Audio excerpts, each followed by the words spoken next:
Good morning, guys. Well, this is where I slept.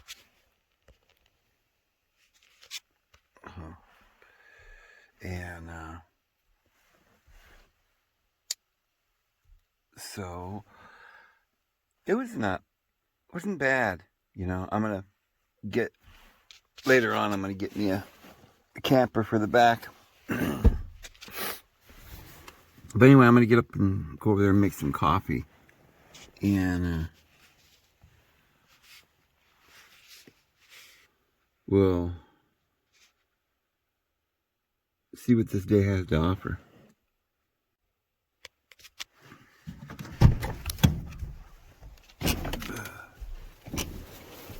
Hi guys.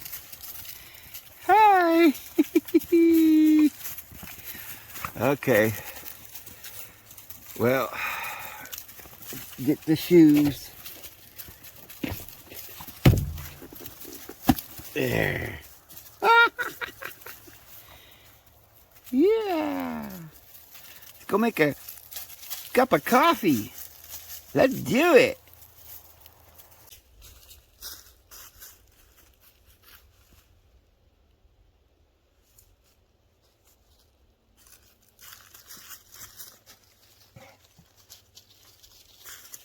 Yeah, I'm gonna have a good morning.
Turns out I do have my milk. I did bring it.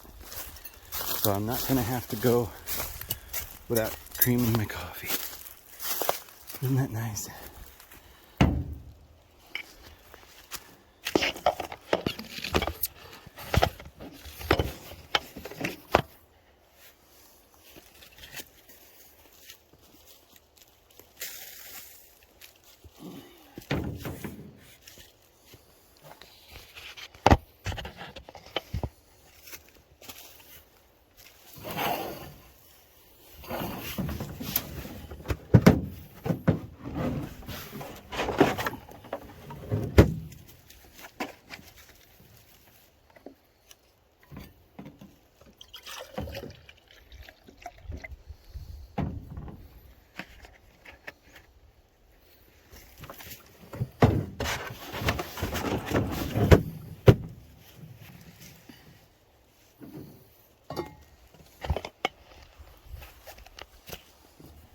I don't have a little bit of honey to put in my coffee, but I don't need much sweet, so that'll be all right.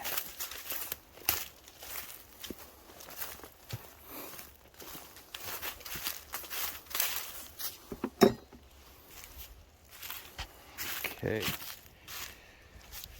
We'll have ourselves a good hot cup of coffee here in just a minute. We can enjoy the morning having a cup of coffee. And hope you guys are having a wonderful morning wherever you are. Oh, look at the flames. They're shooting up now.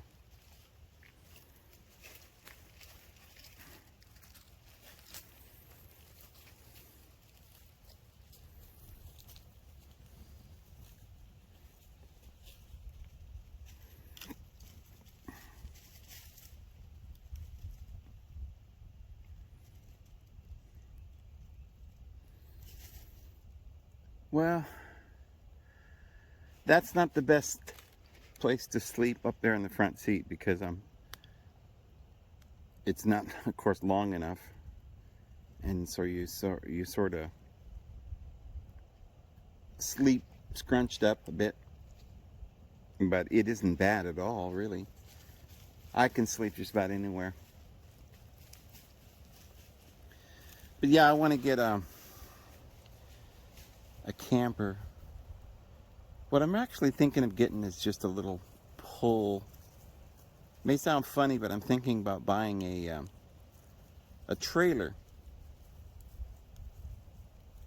that I can pull behind the truck, and I might put a camper on that or something. I'm not sure I want my pickup with a camper because I use the back end quite a bit to haul things.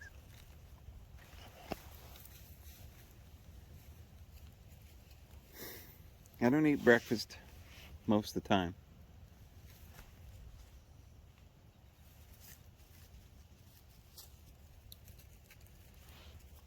So, just my coffee.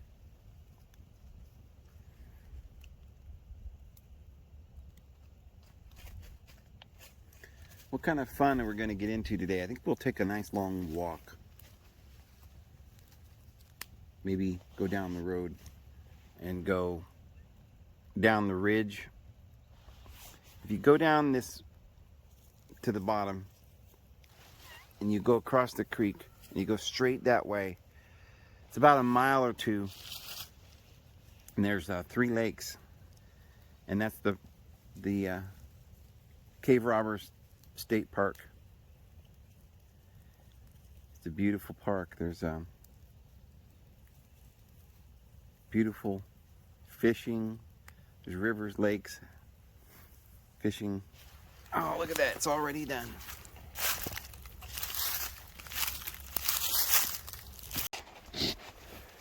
Well,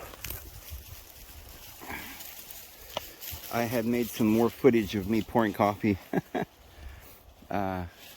getting my coffee, but actually when I pushed the record button, I didn't push it, and so I didn't get any of that. And it's been a minute now, the fire's gone down, but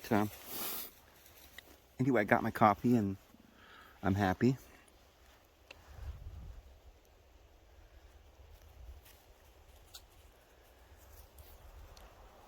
And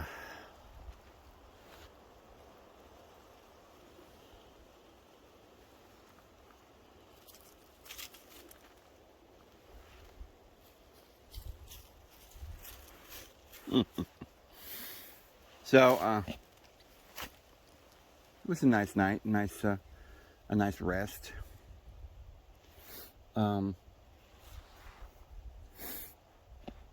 I slept okay. It was. I'm gonna get me a camper. I'm thinking about getting a trailer with a camper, or even like one of those pickup beds that's turned into a camper that you pull behind you or something. I want to keep, or just a small camp trailer, but I want to keep my truck. I don't want to put a camper on it because I need to use the back of the pickup. But I need a camper too. Of course, most of my camping is going to be out, out here, or I'm going to be going other places. I may go to Utah this spring or this summer maybe. I'm now thinking maybe summer because I want to make sure it's warm. The best time to be around here is spring. It's beautiful here. So I may go in the late summer to Utah. Not sure yet. But I had a kind of a revelation last night. I had a bunch of revelations. I always have. I gotta fix my chair. It's. Oh my goodness. What the heck?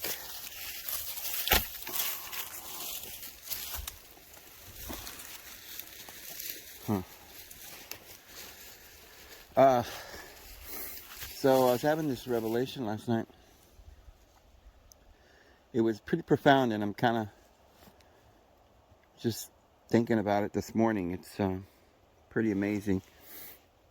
I just get thoughts in the evening when I'm sitting here thinking, praying. It's like like a revelation. Just kind of understand some things I didn't understand quite like that before.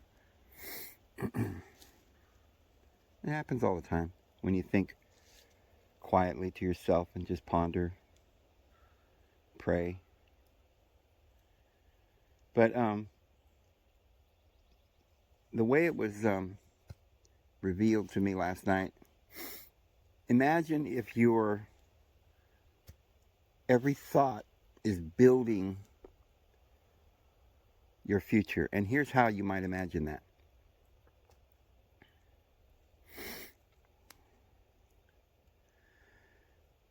Let's say that thoughts by themselves don't do a lot. You can have lots of thoughts, right? Somebody can show you a book, a page on a book. Your body has a photographic memory. It can see that, but it can't recall it. You recall things that you're more interested in, that you become aware of.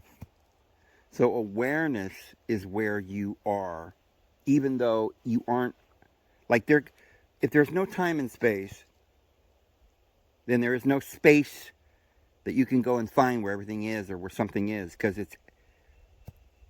space is a concept. Everything that we see in space, for a zillion, trillion, gazillion, all the way to the other ends of the universe, it's all what we call space is all just concepts in mind. So time and space are concepts. And when you can, in your own mind, conceive the reality of all things, then you've achieved quite a bit. The first thing you kind of get through is time. You start beginning to realize that time is more of a concept, and that we're really in just the present. And we're thinking, we're thinkers. We have our own being that's doing the thinking. That's who we are. The thoughts that we're making aren't really us, even though we begin to identify with our own thoughts. So if someone lies to us or deceives us, or we go and live in squalor, people beat us or hurt us or deceive us, if we allow them to deceive us, then they can make us believe that we are much smaller than we are. So, but imagine that what you believe is the only truth. Okay? What you believe. And you can't help that. I mean, if you were taught and brainwashed and you believe something, you're going to live in that psychosis, you know, until you awaken. So you have a lot of people, yogis, that have said, based on ancient esoteric wisdom that they've misinterpreted, they've tried to come up with methods. All this is modern, these yoga positions and these athleticism and breathing exercises and light candles. None of that is actually what the esoteric wisdom is talking about. It's not what Jesus is talking about when he talked about, you know, awakening to the Christ within you. It isn't so much that we have to. I see people, many yogis and stuff, that will tell you, okay, here's what you do, student. Oh, grasshopper, sit in, you know, yogi position and, you know, just relax and let all your thoughts go. And then when a thought comes up, don't worry about it. Just look at it.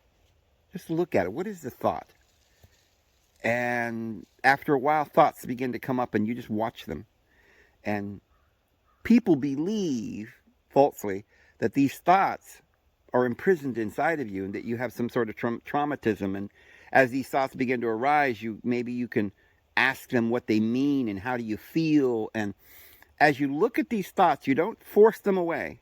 You just look at them and watch them and observe.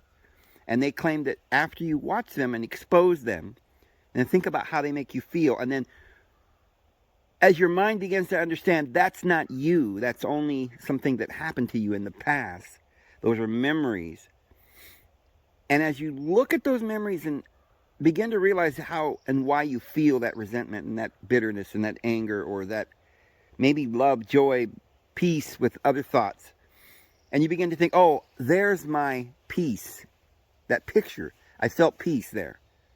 Or there's my anger. That's who I am. I'm angry because I was in an argument and I'm having that memory and I feel guilt and and all of that is this chaotic being that we are. And so what they say is if you just sit there and watch it and realize that's not you, and then eventually you get well, you're healed. But I'm telling you that procedure doesn't actually work very well. It might help you, at least to get to the first stage, to realize that's not you. You come to this revelation, you realize, wow, I'm much more than I thought I was.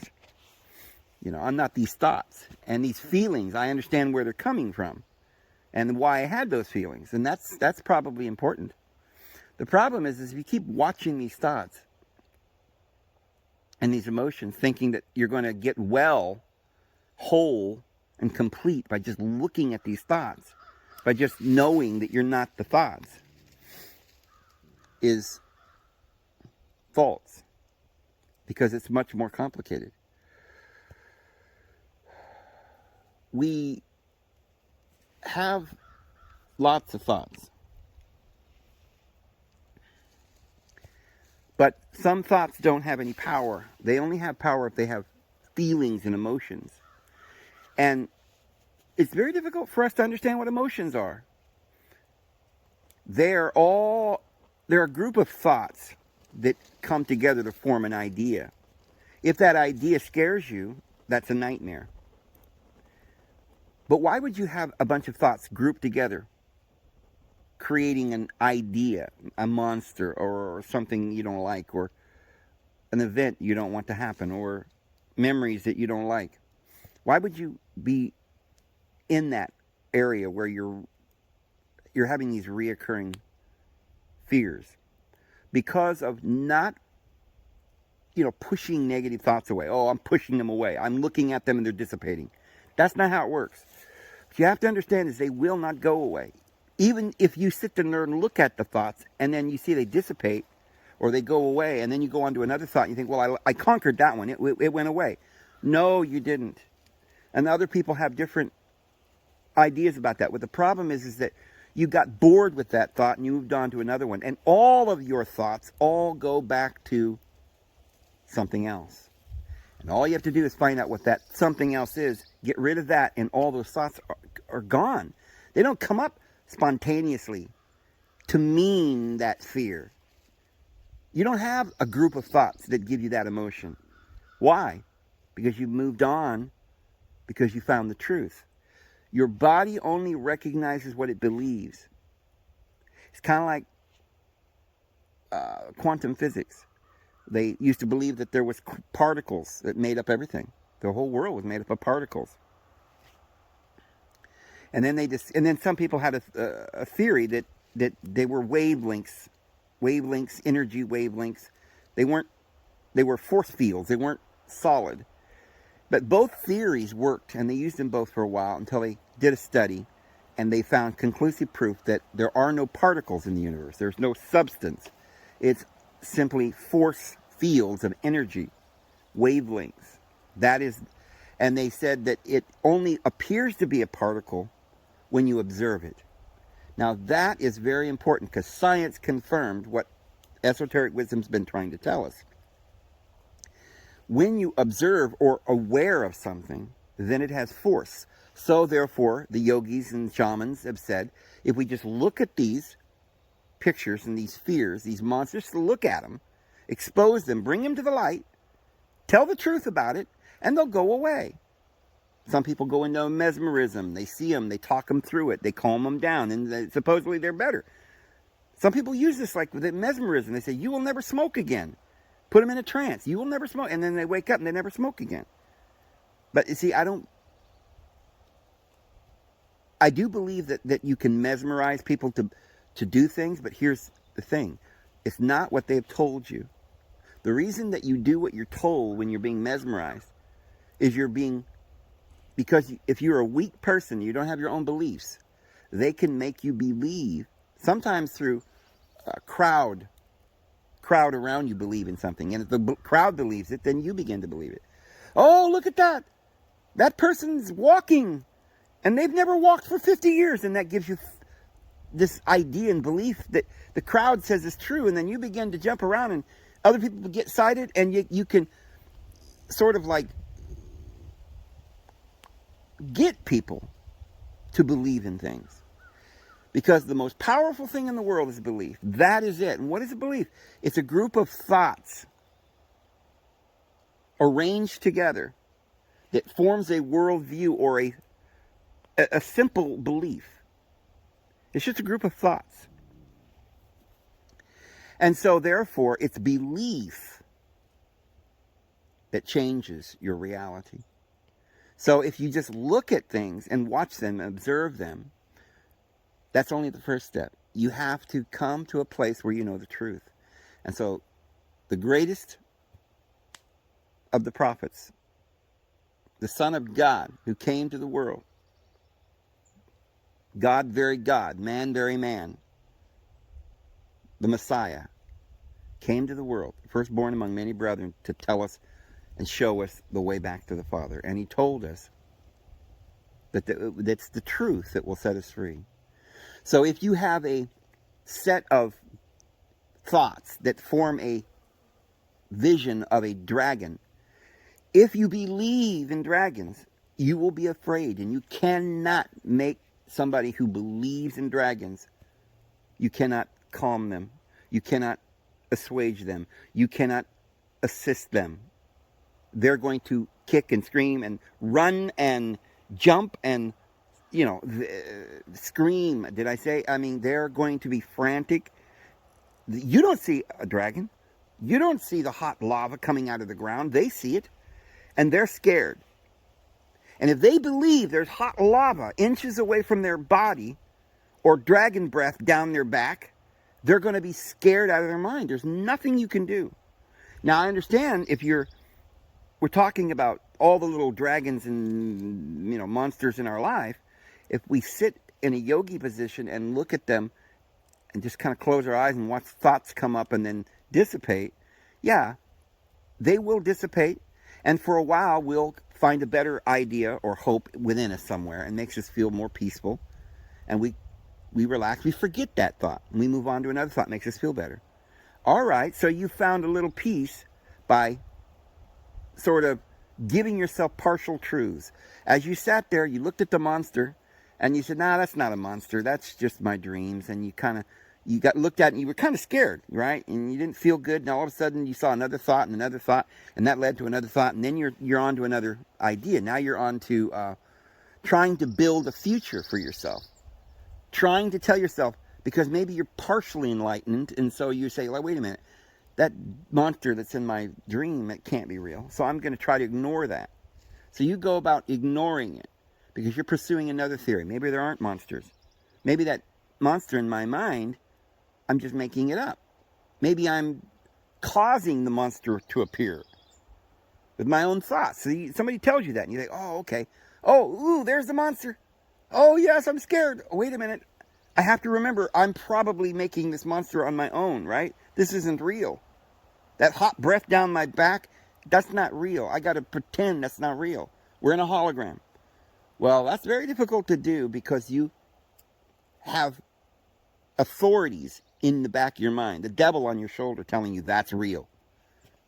And at that moment, you really don't know who to believe. Maybe there are boogeymans in the dark. Maybe, maybe everything is out to get me. Maybe, if I believe in the principle of the law of Moses, for instance, this is a very important part. It may seem like this has nothing to do with it.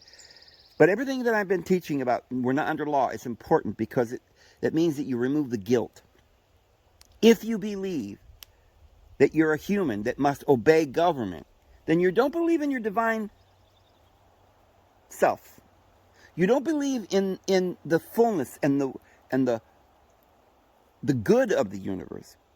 If you believe there are bad things lurking, then in your back of your mind, the thoughts say, "Okay, we have a belief in bad things, and they're going to happen, so get ready." So you're walking along, and you're in a forest. This is a collective dream. We've all agreed when we come here, there's going to be gravity and forest and animals and things, and we know that there might be some surprises, and because we're not in the spirit, we're not awake, our eyes are open to this other carnal reality of the knowledge of good and evil, to learn by the things in which we suffer. So we're going to be deceived. And there starts the game. Now you believe there might be a monster, even though we found out that all of this is not real, it's not substantial, it's only the manifestation of what we believe. So now we're seeing the monster and not sure if the monster is from our own thoughts or if it is something that's disturbing. Oh, that monster's there because, when I was a child I was abused, and now I'm scared. Well, maybe. But how do you get rid of the monster? By looking at the monster and saying, "Ha, look at that, the scales, and he's breathing fire. Oh my goodness. Oh, look at that. He's uprooted a tree with his, one finger. Look at that." And you're watching this thing, and pretty soon as you get to watching it, you have a part of your brain that's saying, "This is not real, but I'm still scared. I'm not sure why this darn monster's here. Why am I looking at this monster?" Yeah, maybe I've got to the place where I'm kind of noticing that the monster's not really killing me. He's just there, scaring me. And anytime that I feel like, I might want to do something, he's always breathing down my neck. Because I'm not sure. I'm a little uncertain. And this is what the brother of the Lord James says. When you have doubt, you're unstable in all your ways. So it isn't just looking at the dragon and watching him and thinking, "Well, he'll go away," right? He'll tear up camp and snort and breathe fire, and eventually he'll go away. Yeah, he will, but he'll come back. He'll come back. He'll go away, and then you'll dream about something better. But he'll come back unless no yogi or shaman or psychologist has ever explained this to people. He'll come back in some form unless you don't believe in him anymore. Because Puff the Magic Dragon, it's just a part of your childish imagination.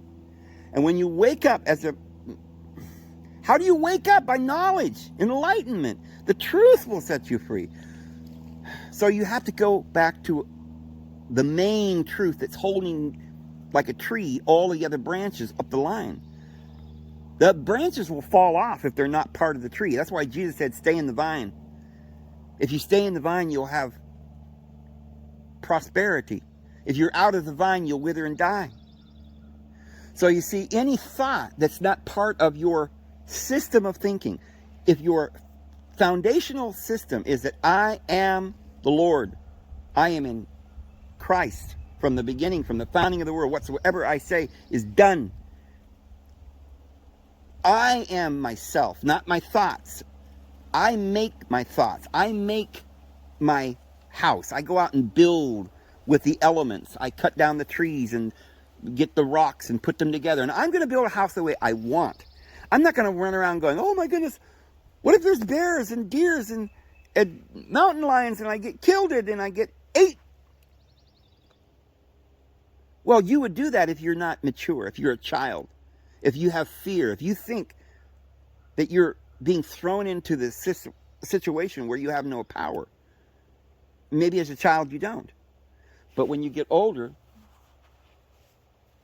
you have learned the tools so that you know how to handle yourself and you're not afraid anymore. Now, don't think there'll ever come a time when there'll be no uncertainty, because as beings, we want some uncertainty. We want to always have room to learn. But you see, there is a catastrophe that happens with some people where they're no longer just learning naturally, but they've come to the place where they actually think that the world is a bad place and they're expecting bad things to happen. So it gets out of kilter. So you have to get to your first and final situation where you've changed your beliefs. And this is what Jesus said, by faith you uproot the mountain and wither the tree. The tree is is the knowledge of good and evil. That's got to be uprooted. That tree's no good, doesn't produce any fruit. So you of your own self, by faith, must say, no, that fruit is not good. That tree is not a good tree. It does not produce fruit. I'm going to, by my word, I am in charge of the trees. I am in charge of the mountains. I am in charge of all the stability around me. I am the stability. So instead of just watching these thoughts go and come and realize that they could come back and make very little progress in your spiritual progress there, the real truth is you need to have a foundational place. You need to know, you need to have a rock underneath this house. That's why Jesus said you don't build your house on sand. Jesus said that. And your house is your world, your home, the outer part of, not your inner thoughts, but the manifestation, the place that you reside, the place that you allow to be formed, the thoughts that you allow to be manifest, and then you can look at those thoughts and enjoy them, because everything is a concept, time and space. So you will not be in a space that will harm you or imprison you if you don't believe in that. And so just looking at the monster doesn't help as much as you would think. And that therapy never really has healed anybody. It has helped people. Just so, a lot of times people lie about things. They want to be healthy and they want to be well. You see these yogis that are talking and telling you how to do everything, but they don't tell you about their life. They don't let you know they're human. If they want you to believe that they're more than human, then they're false teachers. I'll tell you, one of the greatest teachers, the Apostle Paul, he bared everything. He told us his story. We knew that he had done bad things. How about Peter, maybe the greatest of the apostles? Well, he denied the Lord 3 times. You see, nobody is bad because that's a concept. And if you hold that concept, you live in this world and you see monsters, and those monsters will keep coming. Yes, if you look at your thoughts, you can learn a lot by them. You can educate yourself about your problems and things. You watch, close your eyes and look, and you'll see it could be anything, a spoon. You picture a spoon, right? A shape comes in front of your eyes, and you look at, what is that shape? And you say, well, it looks like a spoon, or, a dog or something. Well, then that dog will morph into a picture. It'll be placed into a picture about something completely odd. Your mind, deep down in your subconscious, is thinking about things that you haven't fixed. Maybe a relationship problem, or some anxiety or fear that's lurking inside of you. Now, traditional therapy would say we find the fear and we remove it by taking away its power. And how do you do that? By looking at it and say, ha ha ha, we know you're there. That's not enough. You've got to not only know they're there, but you've got to know beyond a doubt that you made the fear. And you know how you did it.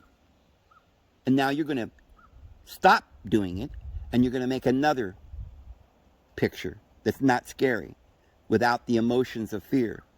And the only way to do that is to know that you have the ability. It's like if you're in a car and you're behind the wheel. If you don't take the wheel, you're going to crash. If you don't use your right foot on the gas pedal, you won't go. Or your right foot on the brake pedal, yeah, you got to use the same foot.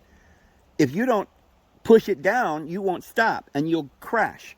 You have to be in control. You have to gain the ascendancy over the occurrences. And the only way to do that is not to sit there and look at the occurrences. They mean nothing. They can actually make you go backwards in your progression. If you're watching these things and looking at them and crying and weeping at all these thoughts and, oh, look at the monsters, and, oh, well, I'll wait and they'll go away. I'll just observe them. No.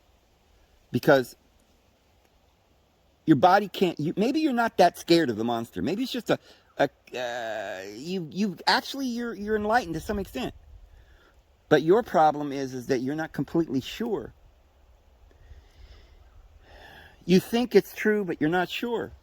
Because you're still in the world of so many thousands and thousands of things that have deceived you. And you don't know about all these things. It's led you to believe this or that. It's that which you believe that's causing all your problems. So you have to attain the knowledge of the truth. And the greatest truth that you have to understand is that you are the power. You are the authority, the thinker, the creator. You are that divine being within you as you look beyond the veil with an unveiled face, and you see, like as though in a mirror, the face of the divine being. And you realize who you are. That I am is at peace. I am well. I am happy. I have everything I need.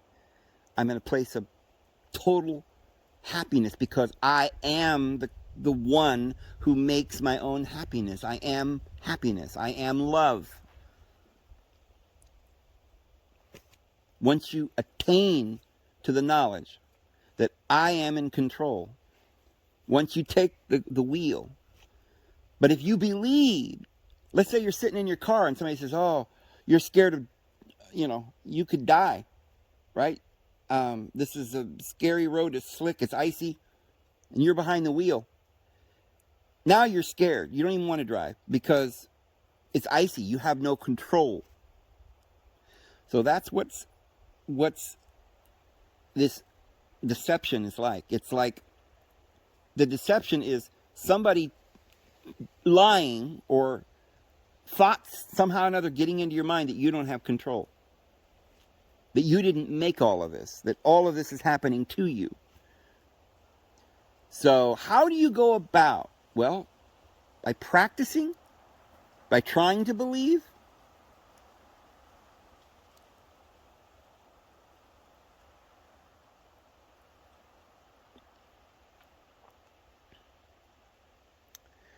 You see, imagine now, after what we've said, imagine that you're building your reality. Okay? You're going to build a world where your mom and dad are happy, your children, your family. This is what you're building in your mind. You can see it, envisioning it, your future. You have a house on a hill. You're going to have some cows and a horse. You're going to have a 4-wheel drive. You're hoping to have some camping gear. You're going to go camping. You're going to explore the Cascades Mountains. You have this dream. You're going to have 3 children.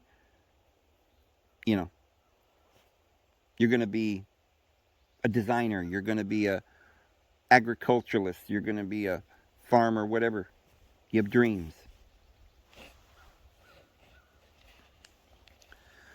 But as you're working on these dreams in your mind, as you believe something, it appears.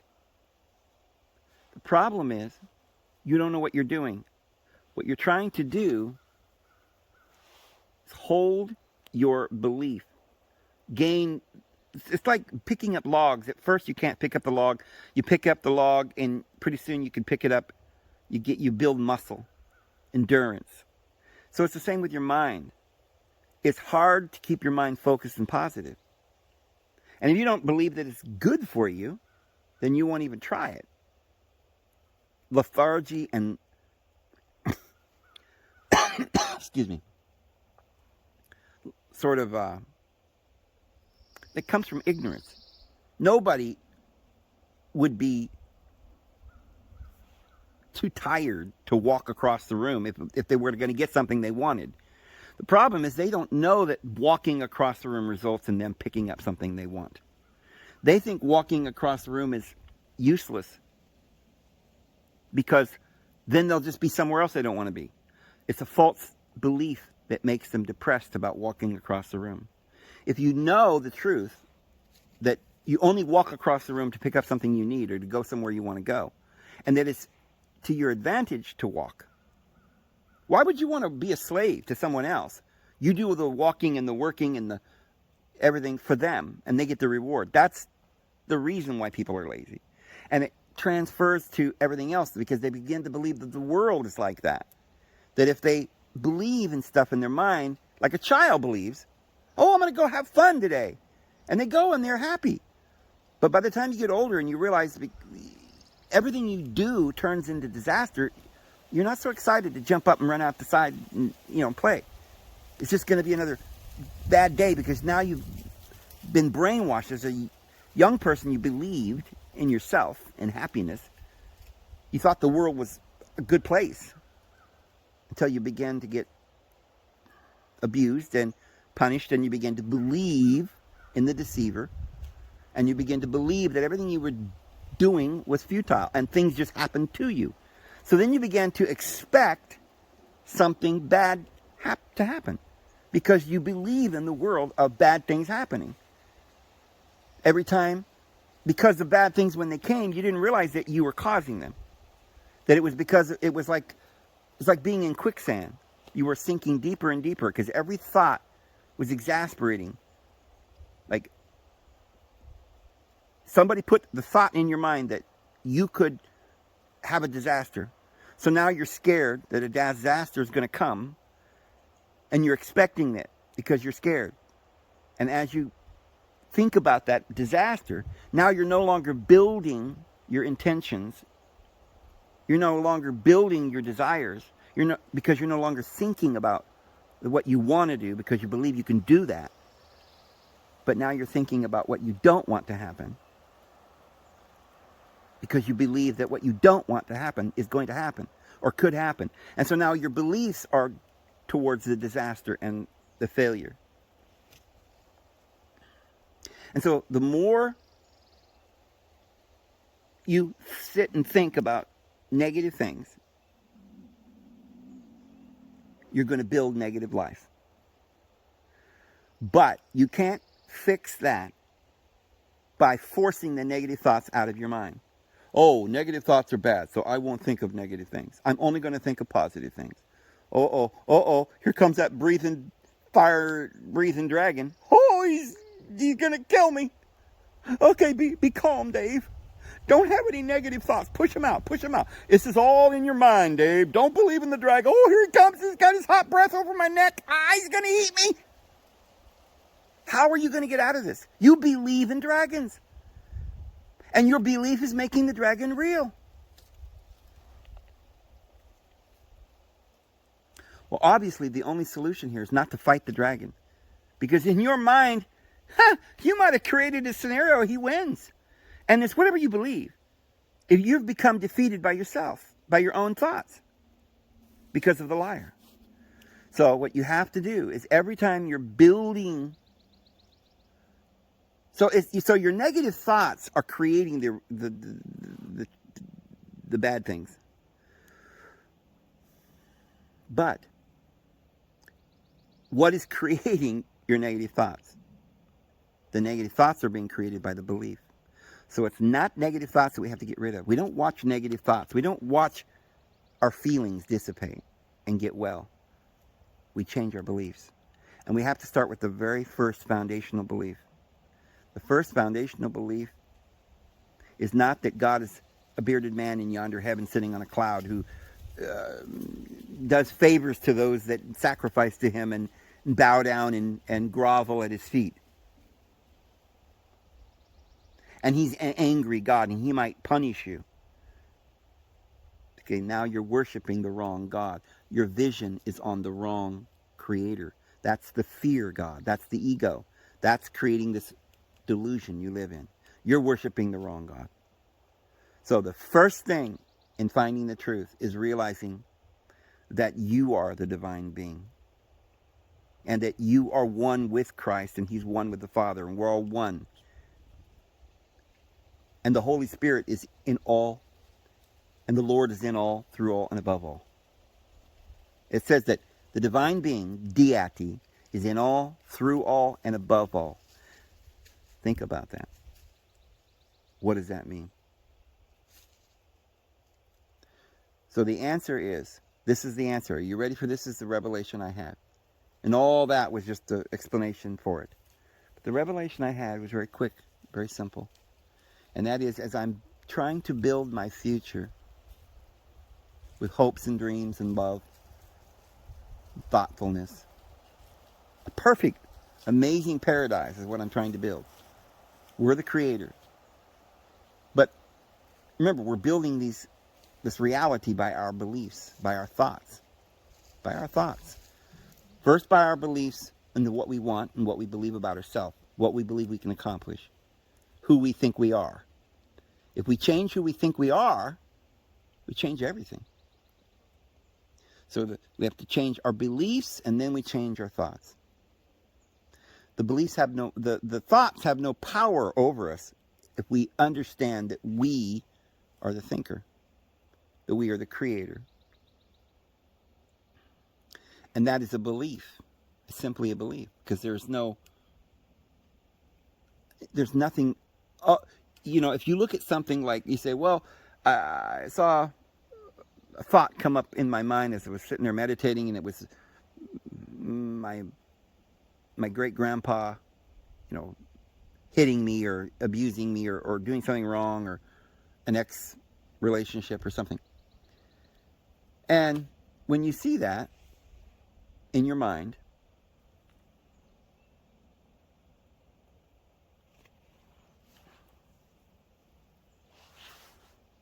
it causes you pain. Because that person had authority over you. You believed them. They were your dad or your grandpa or your mother or an authority figure, a scientist, a doctor. And they tell you something, and they put a false idea in your mind, and they encourage you to believe in it. And they convince you. They slander you, or they accuse you, or they lie to you. Well, you can't ever get out from under their spell.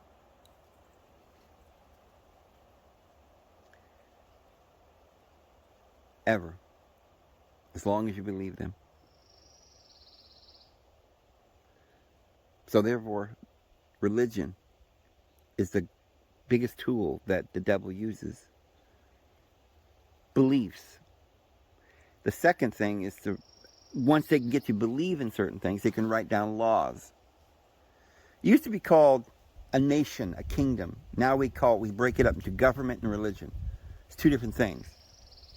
They're both still killing us the same way they have always done, and they've always kept us in a state of ignorance so that we didn't know who we were, and that way they could rule over us. And this is the elite that's ruling over us, keeping us in this ignorance.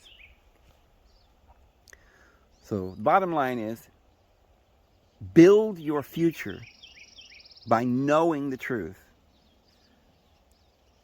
and imagining from the store of truth that you have within yourself.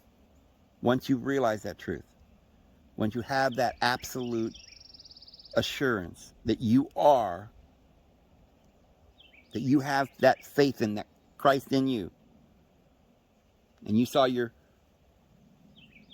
Lord come to the world and do all these things, and he testified to you of these things, and then you said, yes, I'll come and I'll follow you.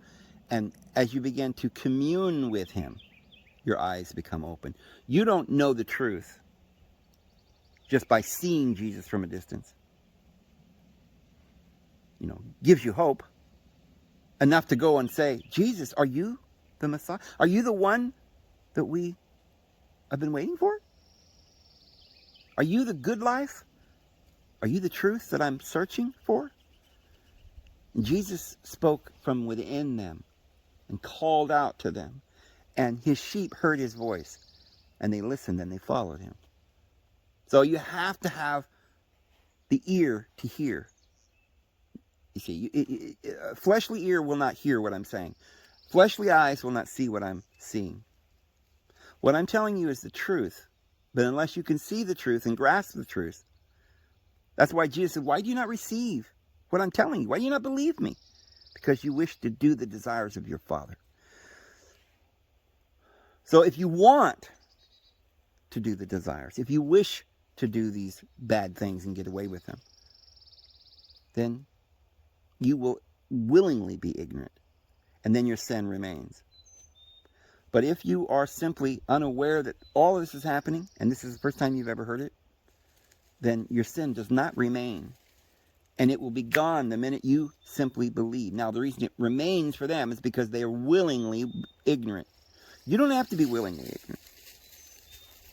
Now, if this is the first time you've ever heard these ideas, I'm sure you're going to speculate. It sounds like hopeful idea, and so it brings a little light to your mind. And you think, wow, I'll try that. Let me think about that. I got to think about that. Maybe that's true. All right? It gives you a little hope.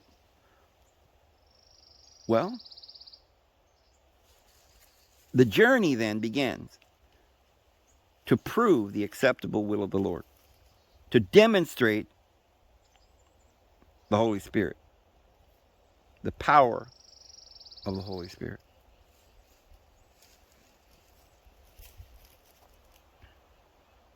But just remember, it is true. And no matter whether you believe it or not, it's true. The thing of it is if you don't believe it, if you don't know, you're like a rudderless boat. It doesn't have any steering ability. Just a boat wandering around, it can sink. To guide your boat through the maze of this world, you have to have something that gives you direction, a belief. Otherwise, it's chaos.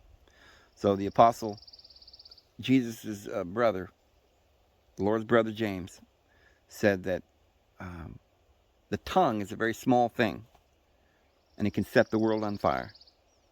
What he's talking about is what you believe is what you speak. It's what you say. So you're always walking around saying, I'm tired, I'm sick. That's what you believe inside, in your subconscious thoughts. It's your beliefs that tell you that.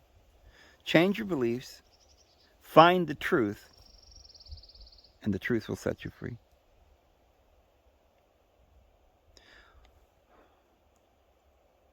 Well, I'm going to take the last 15 minutes or so, 20 minutes or whatever I've got left here, and we'll take a little walk, guys, down to the river.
Well, I'm going to make another cup of coffee and then I'm going to go on a walk.